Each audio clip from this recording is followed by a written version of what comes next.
ஒரு தவறு செய்தால் அதை தெரிந்து செய்தால் அவன் தேவன் என்றாலும் கேள்வி கேட்பேன் அப்படின்னு சொல்லியிருக்காருங்க இல்லையா.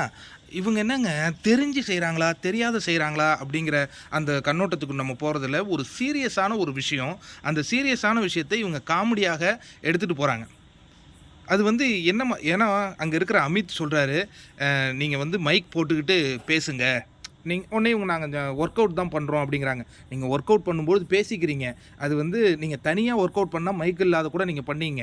ஆனால் 2 பேரும் நீங்கள் பேசுவீங்க, தயவு செஞ்சு எனக்கு போடுங்க, நான் எனக்கு வந்து அது ஒரு தலையாக நான் சொல்லணும் அப்படிங்கிறாங்க. ஆனால் கண்டுக்க கூட மாட்றாங்கங்க.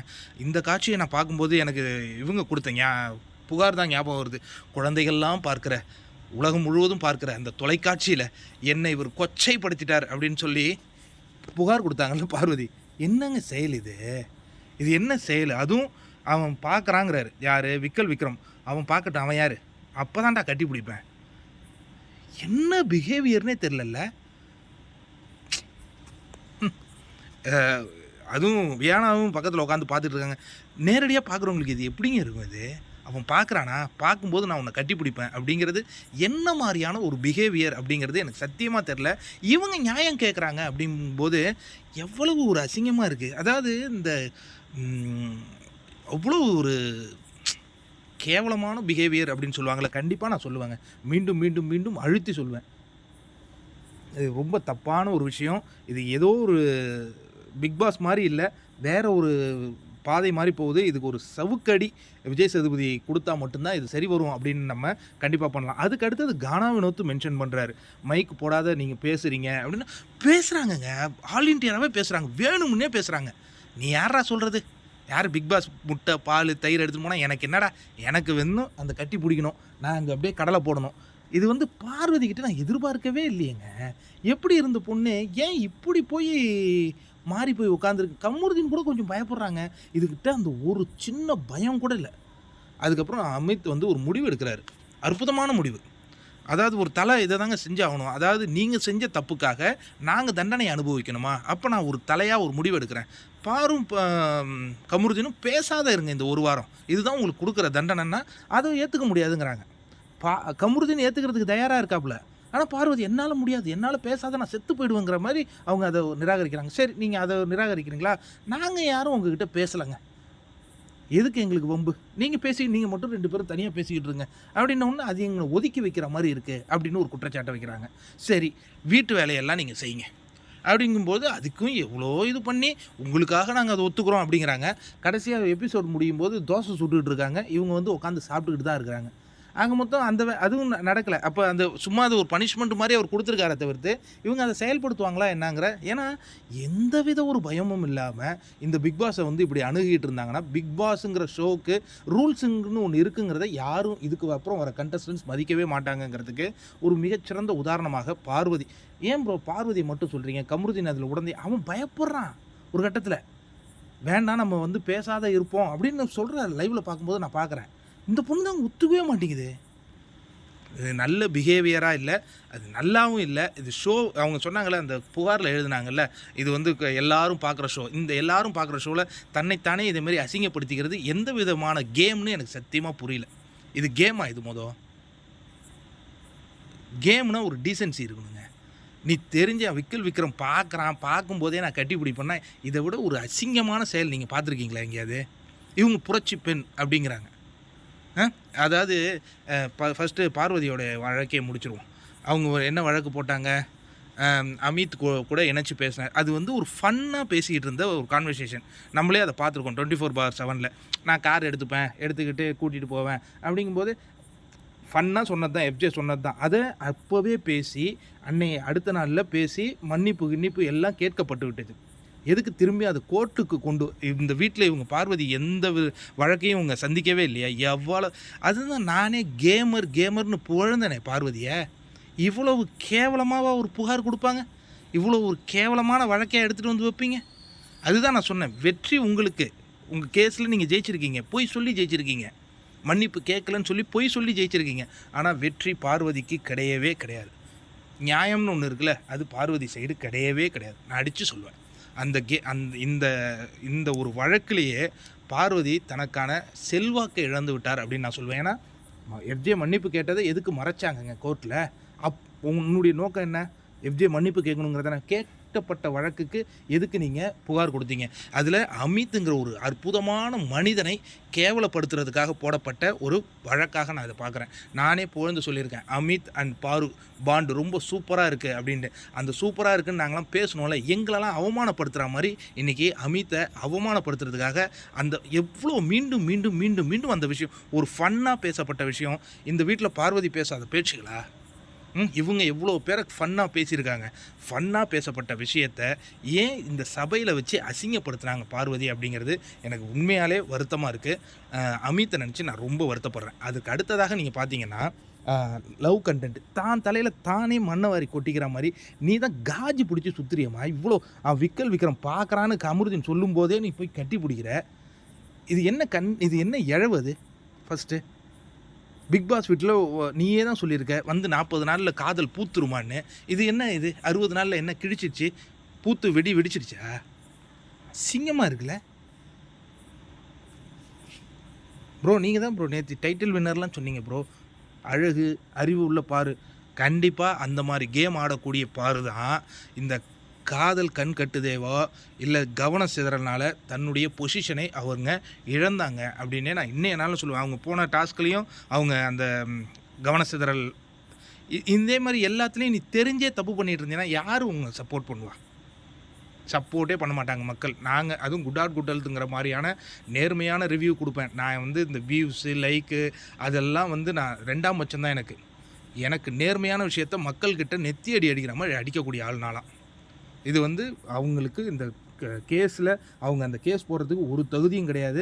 அவங்க கேஸை எடுத்துருக்கவே கூடாது. பிக் பாஸ் எதுக்கு இந்த கேஸை எடுத்து வாதாட விட்டாருன்னு எனக்கு தெரியல. இது லைவில் பார்க்கும்போது 2 மணி நேரம் ஓடிச்சு. தலை வலியாக இருந்தது. ரொம்ப டிஸ்கஸிங்காக இருந்தது. நான் இன்னொரு விஷயம் கேட்குறேன். என்னடா நீங்கள் வக்கீல்னாலே எல்லாத்துக்கும் தொடர்ந்து ஒரே ஆளை அனுப்புகிறீங்க. அந்த தம்பி யார் விக்கல் விக்ரமே அனுப்புகிறீங்க. ஜட்ஜினாலும் ஒரே ஆளை அனுப்புகிறீங்க. நீங்கள் என்ன உங்களுக்கு மண்டையில் மசாலாவே கிடையாது அங்கே இருக்கிற கண்டஸ்டண்ட்டுக்கு?